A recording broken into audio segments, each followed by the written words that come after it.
Good morning or good afternoon to you wherever you may be. My name is Zach Jacob. I'll be hosting the webinar today. I'm pinch hitting for our normal webinar host, McKay Allen, who's the Director of Content and Communications here at Conversa. He had a scheduling conflict today, so he asked me to pinch hit for him, which I've done a few times, and I'm happy to do it. I'm the Marketing Communications Manager here at Conversa.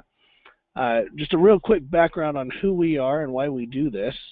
Conversa often partners on webinars with digital marketing companies or companies that help you with your digital marketing efforts, because a lot of the time you'll know when somebody's clicking through your website, and you'll know even maybe when they're calling you, but you won't know what's happening once they call you.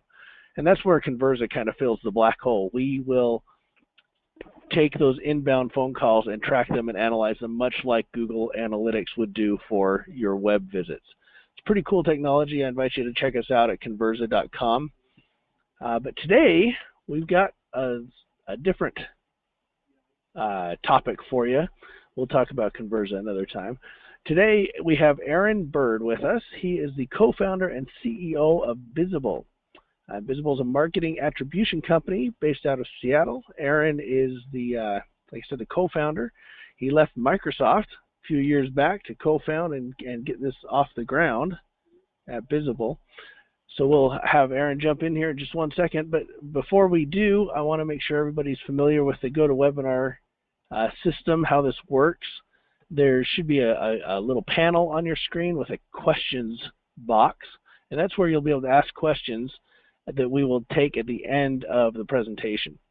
Just to make sure we know where everybody is, go ahead into that question box and type in where you're dialing in from today, or logging in from, as the case may be. We've got some folks typing in already. Here we go. Exton, Pennsylvania. Carl, welcome. San Francisco, California. We've got Seattle, Austin, Texas, Boston, Massachusetts. More Seattleites. I am calling in from Draper, Utah, suburb of Salt Lake City, where Conversa is located. Let's see, Trinidad and Tobago, Tampa, Florida, Mars. Now that's a long distance call. LA, great. Glad to have you guys here. I'm going to go ahead and switch control over to Aaron. Let's see here. See if I can remember how to do this.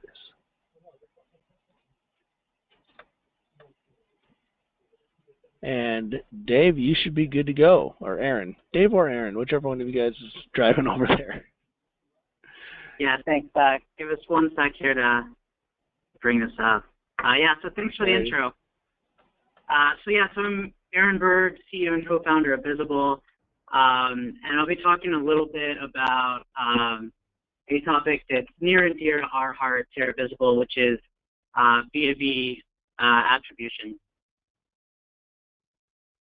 So first, as an entrepreneur, I spend a lot of time thinking about and really like stories about invention and watching inventions become products, and kind of seeing,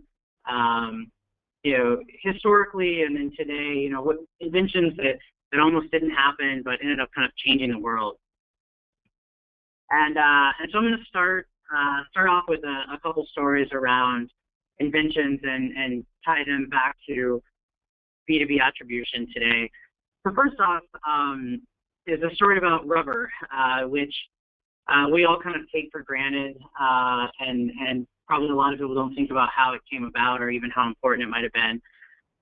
But rubber's obviously been around a long time. Rubber plants have been around forever.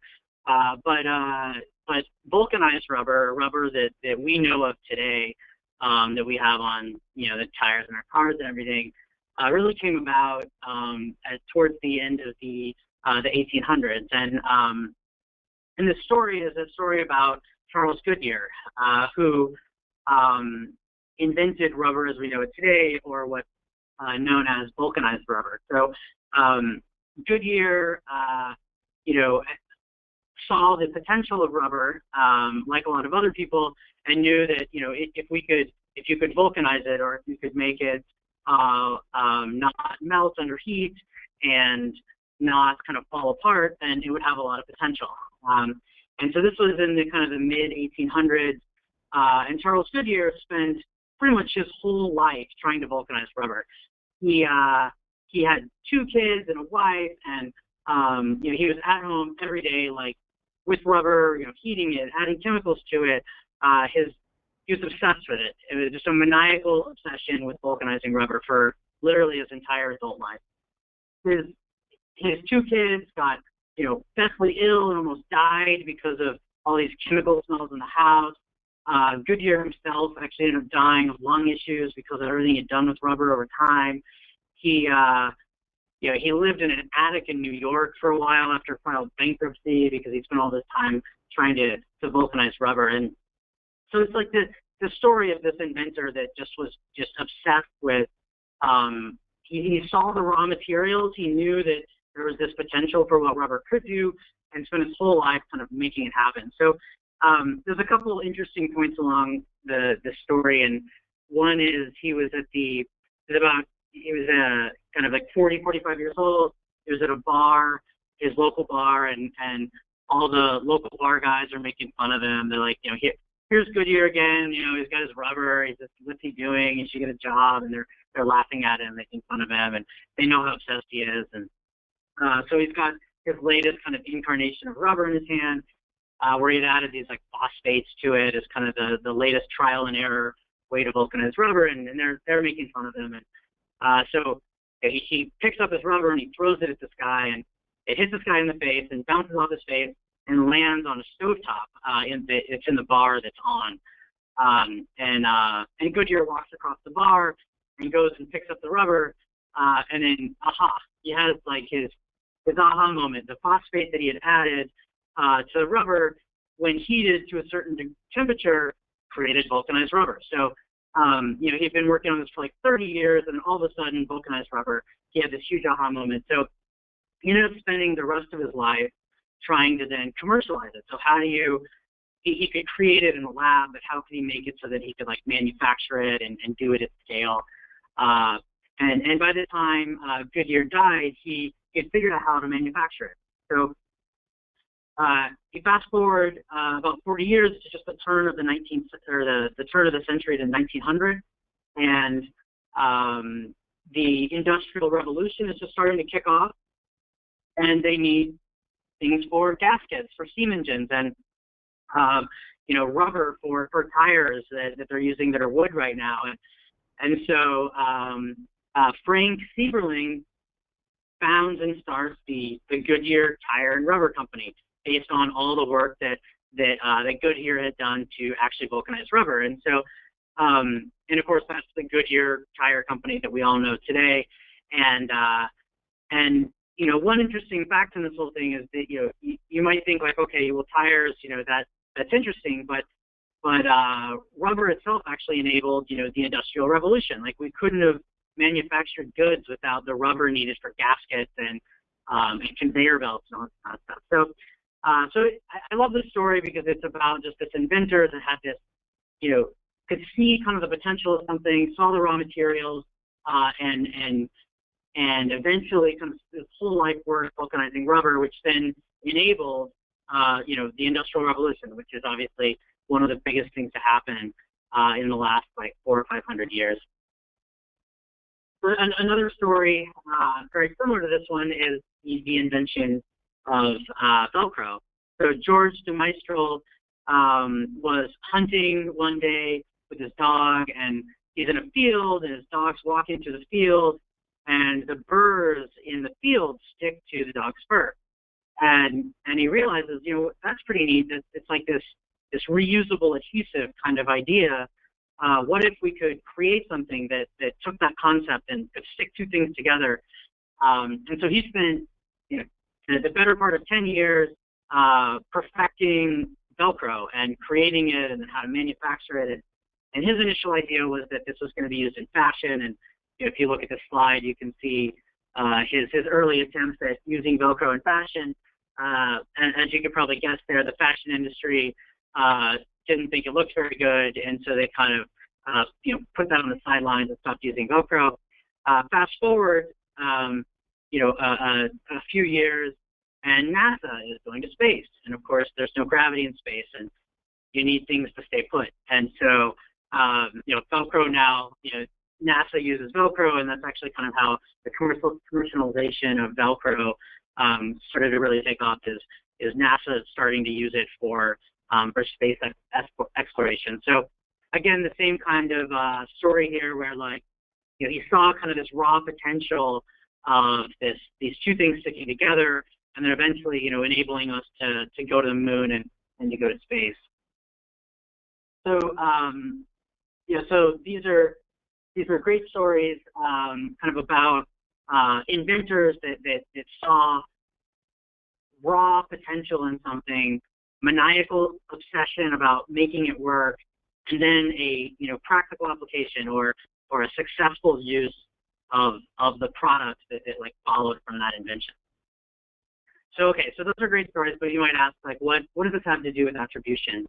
I think we spend a lot of time looking at B2B attribution, and I think there's a really strong parallel here, where we look at that our customers are the very data-centric marketers that are really focused on accountable and data-centric marketing, and we see them as very much doing the same process. They see that these raw materials are available for attribution. We've got Omniture and Google Analytics for kind of web analytics, and you've got all this data around ad networks and email and your marketing automation, and you've got all this data in your CRM, and all of the raw data needed to really nail attribution is there, but it doesn't really come together. And so we've seen from our customers the same kind of obsession about seeing the potential of being able to do attribution and really kind of measure marketing in a new and different way based off the data they have. And so I want to talk a little bit about that story and what we've seen from kind of cutting edge marketers being able to piece things together and rethink the way they do marketing. We'll talk a little about some of the struggles that we see them having, and then the practical application or kind of the success in the end after overcoming some of those struggles. Scott Brinker runs a blog called cheapmartech.com. And if you look at the slide here, you can see this infographic that he puts out every year, which represents the marketing technology landscape. So Scott does a great job of finding all the new marketing technologies that are out there and kind of categorizing them in this infographic. And if you look at the raw number of marketing technologies growing each year, in 2012 there were 350. Fast forward a few years to 2015, and the number is almost 6x at 1,900 different marketing technologies. And there's good news and bad news here. Obviously, as marketers, there's this proliferation of tools that allow us to do new and awesome things with marketing. But this also leads to a challenge of every one of those marketing technologies is a data silo. It has valuable marketing data inside of it that needs to be used to really understand a full picture of what's happening with marketing and being able to measure the things that matter for marketing. I think it's interesting because if you rewind, go back to the 1950s and you think about the Don Draper of 1950, and their challenge for attribution was that there was no data. If you're running TV ads, you just didn't know who saw that ad and who bought what. They had zero data, so attribution was pretty much impossible. You fast forward to today, we have the opposite problem. There's too much data. There's too much data, and it's in too many different places. And the good news there, though, is that it's possible, right? It's back to that. We can see that the data is there, we have the raw materials, but there's still a big challenge around being able to connect all of these platforms together to fully understand the full picture of marketing. The next challenge that we see, really kind of data-focused marketers trying to solve this problem is is this notion of channel bias. So if you look at the slide, it's kind of a simplistic view of top of the funnel, middle of the funnel, bottom of the funnel marketing.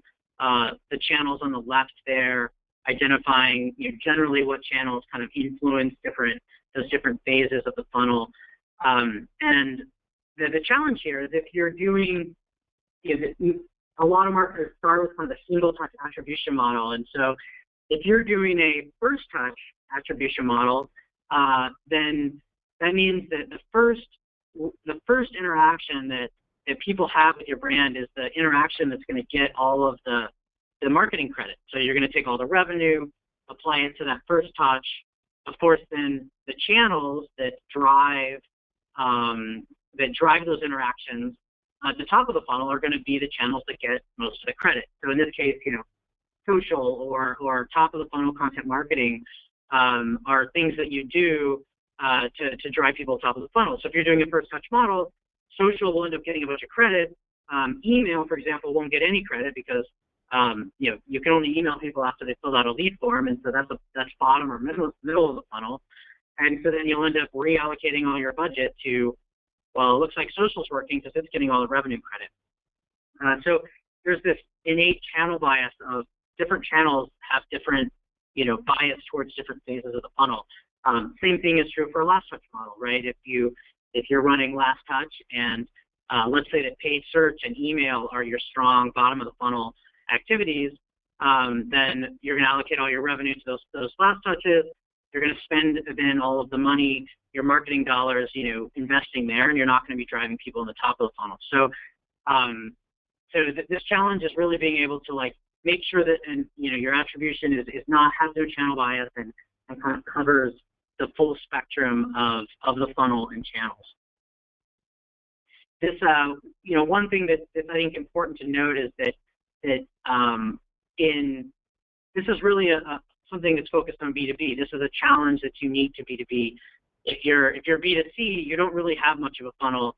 Maybe you have awareness and then purchase, but it's not spread out across all these channels. And so, the typical B2C solutions around attribution don't do a good job solving this, which is why a lot of B2C companies are fine with last touch. The next challenge that we see around being able to kind of pull all your marketing data and really measure results is the notion of conversion expiration. So most of these marketing technology platforms that we're using have kind of an expiration date on data. So marketing automation platforms, for example, only track anonymous visits back about 90 days. So if you have an anonymous visit and then they fill out a lead form 4 months later, the lead form will look like the first touch and not the anonymous visit that came. The same thing is true for AdWords and Google Analytics. If someone comes to your site from AdWords and you collect the GCL ID and 6 months later register a conversion back to AdWords, well, they only have a 90-day window of collecting this conversion. So this is something that is unique to B2B. So most marketers in the world, most marketing dollars in the world is focused on B2C. So most of these tools have been built around kind of thinking about B2C. If you're selling to consumers, if you're selling a television to a consumer, they're not going to spend 6 months thinking about what TV to buy or what book to buy. They're probably going to spend a few days top. But if you're selling a $1 million piece of software to a company, they're definitely going to spend over 90 days, and you want to make sure that the platforms you're using are looking back far enough to be able to kind of measure all of that. And the last challenge that we've seen from our customers being able to piece all this together is again tied to the many marketing platforms they're using, and it's the problem of double counting lead and revenue and various marketing metrics. So I'll give kind of a specific example. Let's say we're running conversion tracking with Facebook and AdWords, and on Monday someone comes into my website from AdWords, and then on Wednesday they come into my website from Facebook, and then on Friday they come in and they buy something. And so I want to convert I want to then report conversions back to those platforms. Well, Facebook and Google don't even know about each other, and if they spend $100, I'm going to say, okay, there was a conversion, there was a purchase, it was $100. Both of those conversion tracking is going to register $100, and now, of course, when I sum up the revenue attribution for all my channels, it equals twice what my actual revenue was. And this is true for whatever metrics we're reporting back. So if we're just reporting leads or closed won or revenue, and this is something we see a lot, where the sum of all of the pieces don't equal the sum of the whole, and it's really because of you've got, again, all of these platforms that aren't connected and don't know about each other.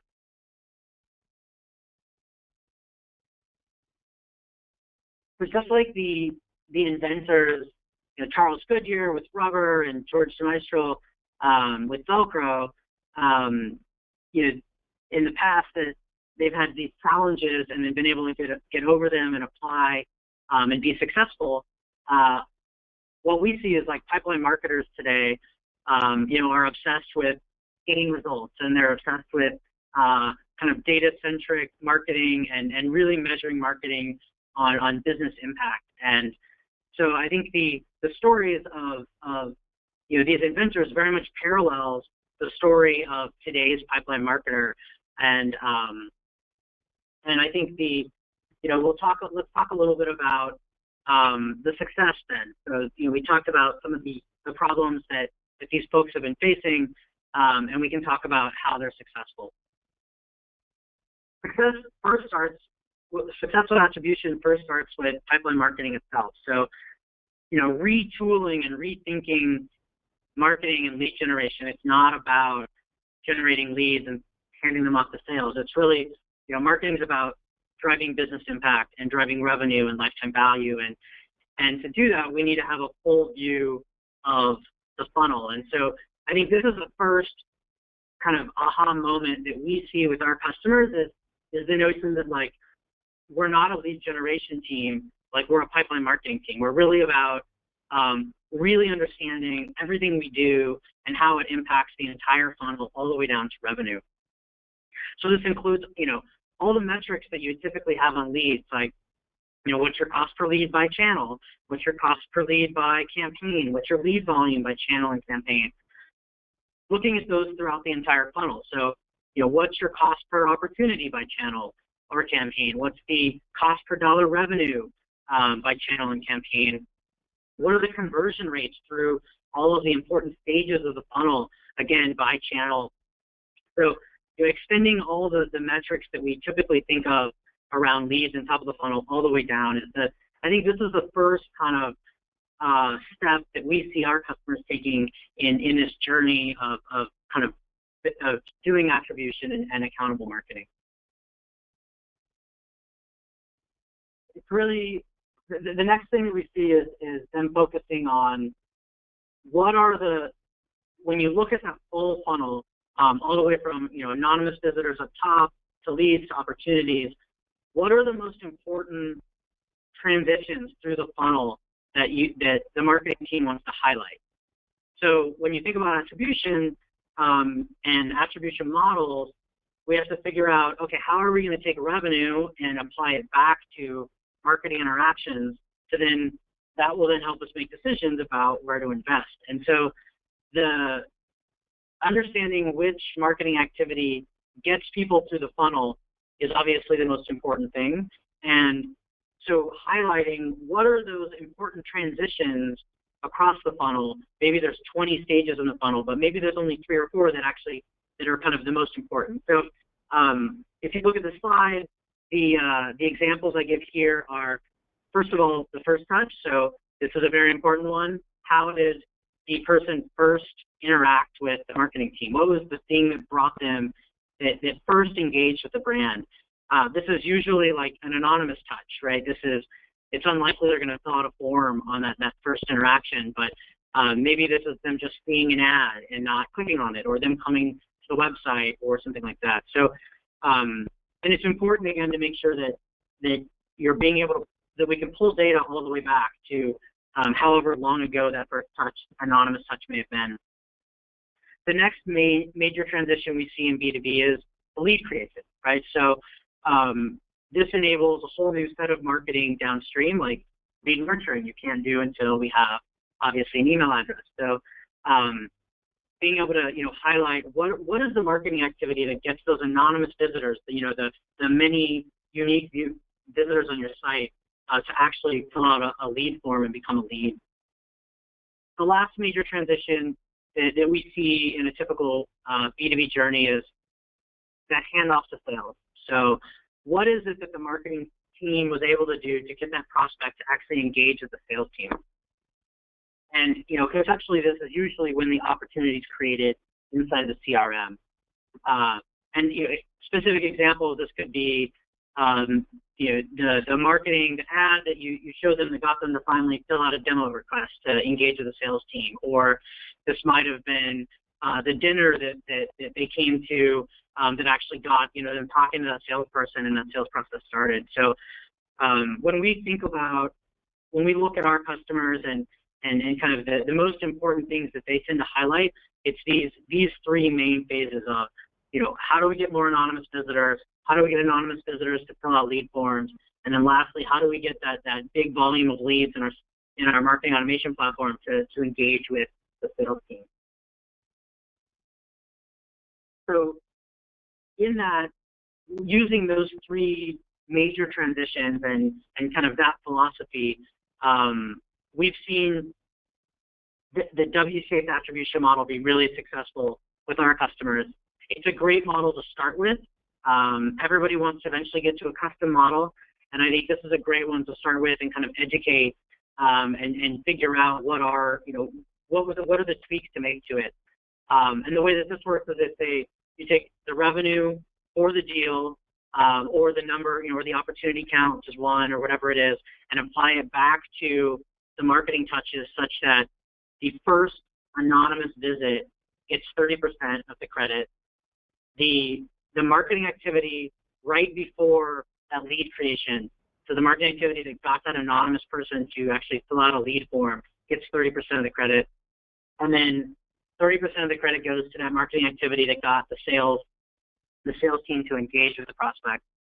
And then you take the remaining 10% and sprinkle it between the middle touches in between. So we've seen this one be really successful as a starting place for customers that are looking for an out-of-the-box, easy-to-use, multi-touch attribution model. I think one other thing to highlight on this, too, is account-based attribution is critically important for B2B. Again, in the B2C world, this doesn't matter. You're selling to one person. One person is buying the TV. It is not a committee of 5 people deciding to buy the TV. But in the B2B world, as we all know, there's many stakeholders involved in every deal that we do.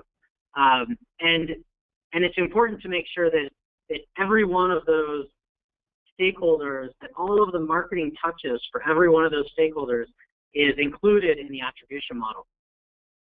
So if you look at the slide, this is an example of a typical kind of B2B buying journey with multiple stakeholders. And what you can see here is if we weren't doing account-based attribution, then the decision maker, who was really, that's the person who's going to sign the deal. They came in at the very end. They sent out the analyst researcher to say, hey, go find the top 3 vendors in this category. We have this need. We want to solve this. The researcher comes back with the top 3 vendors. The users, the people that are actually going to use the product, then engage with those 3 products to kind of figure out which one's the best to use. And then lastly, obviously, the decision maker, person signing the contract, gets involved at the very end and signs the deal. So if we weren't doing account-based attribution and we just looked at who signed the deal, the decision maker, and we tried to do an attribution model on that, well, most likely the decision maker just typed in your URL, right? Because they're very familiar with the brand. Their team's been looking at it for 6 months. It wasn't like some marketing thing that actually got them to physically get to your site. It was the other people in the company telling them about it and saying, hey, just go to the site, log in, and sign the contract, or look at the pricing, or whatever it is. And so, and then, contrastly, if you looked at the researcher, you're like, well, God, we spent all this time and money targeting this researcher, and they never bought. Like, they just dropped out middle funnel. We just shouldn't spend that money anymore. Don't target those people. They're the wrong people. So without account-based attribution, without realizing that all 4 of these people are involved in the same deal, and the marketing that you did to target the researcher it actually influenced and had impact on that revenue, and the marketing you did to get those users educated through white papers to the funnel, again, that was middle of funnel activity that drove revenue eventually. And without being able to understand that and have an attribution model that ties all that together, then we're just flying blind. And so I think this is another key factor for success in B2B attribution that we've seen our customers using and really being successful at.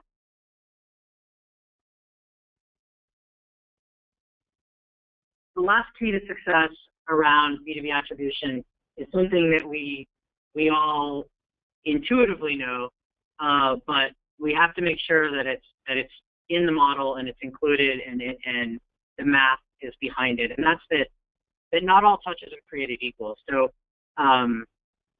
if somebody sees an ad and doesn't click on it, that has a lot less impact than somebody that comes to your site, from Twitter to download a white paper. That's a much also less engagement than somebody going to a local meetup and spending an hour and a half of their time, going to your meetup and hearing somebody present and meeting with fellow colleagues. And that's also less than them flying across the country to come for 4 days to your user conference, right? So we know this when we do marketing, that the not just the channel, but the activity, like what is the interaction with the individual and how much impact does that interaction have on that relationship? And so making sure that attribution takes that into account. Somebody seeing an ad shouldn't get the same amount of revenue credit as somebody that comes to your user conference for 3 days. So I think this is another really important part, especially in B2B, where we have this very wide spectrum of types of interactions. Again, we're not in B2C. Your e-commerce, you run AdWords, they click on it, they come to your site, and they buy in your shopping cart. Like, there's not nobody. You don't go to dinner with anyone. Nobody comes to a user conference.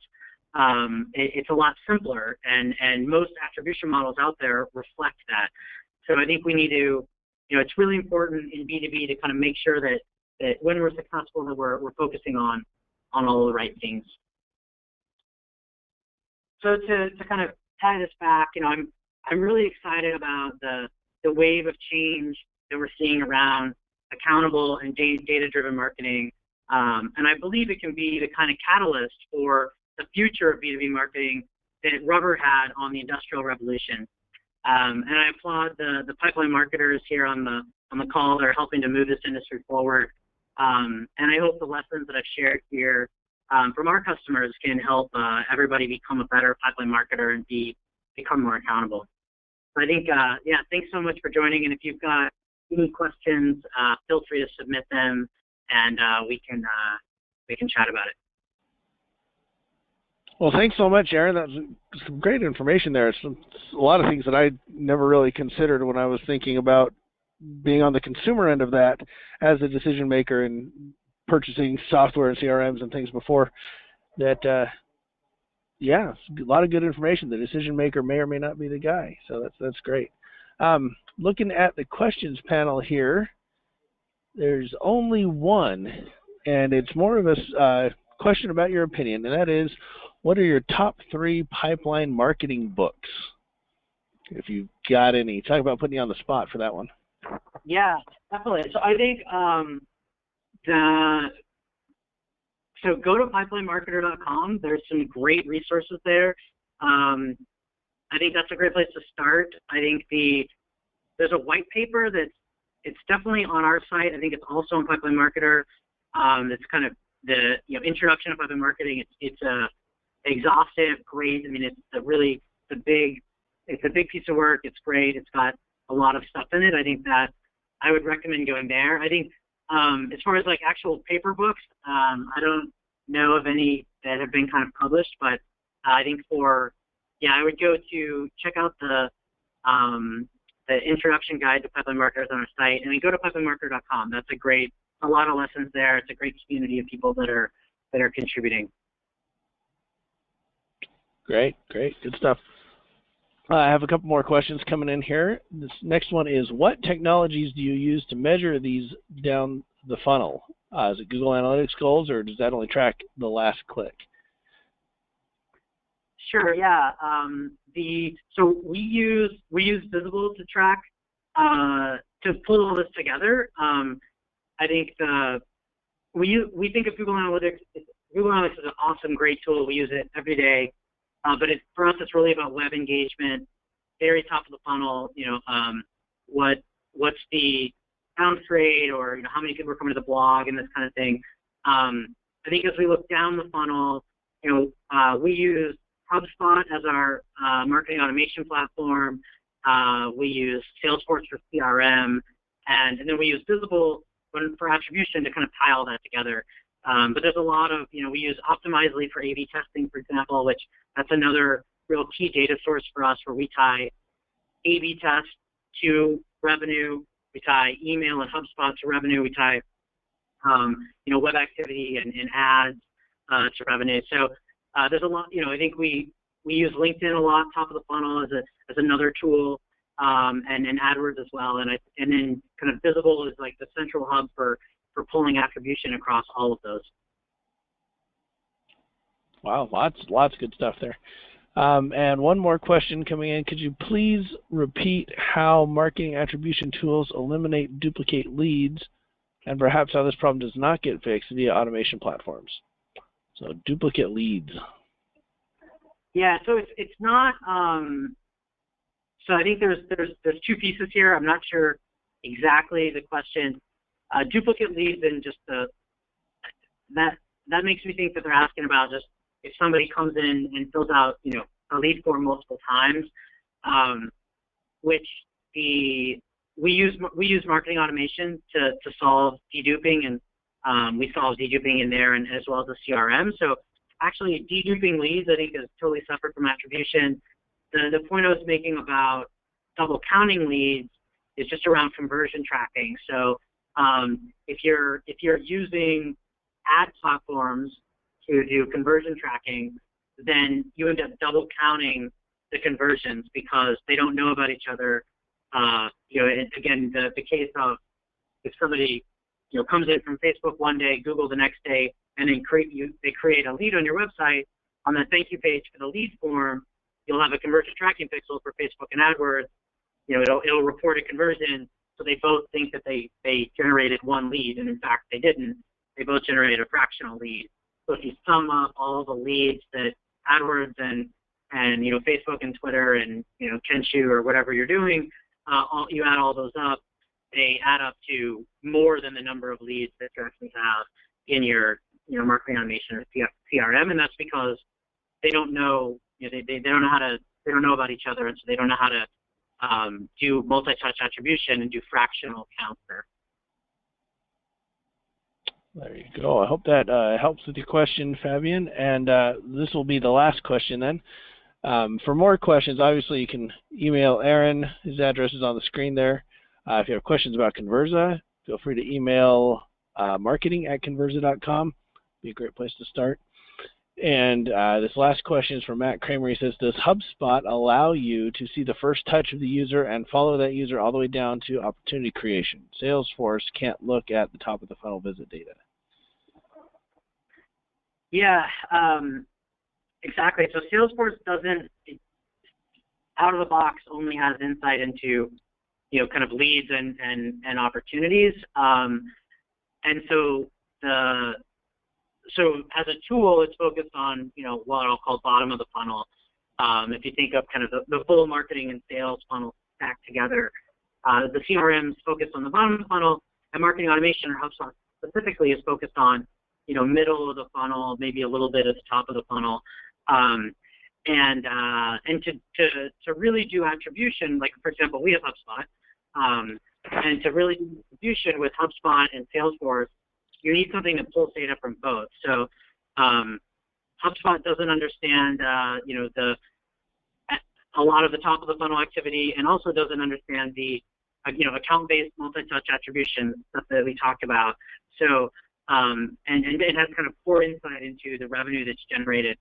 So I think I think of those, they're great for what they do. We use HubSpot for marketing automation, and I love it.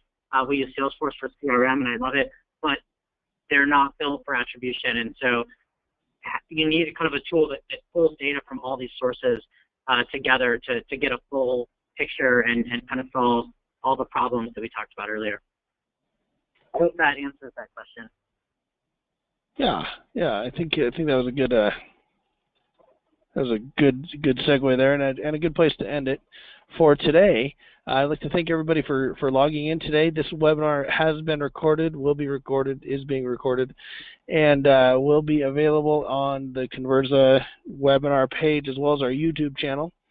And we'll make slides available if anybody wants those. I imagine they could just email either Aaron or email us here at Conversa, and we'll get those to you. Thanks again, Aaron. Great presentation. Lots of good information. And we'll catch everybody. Yeah, no problem. And we'll catch everybody on the next one.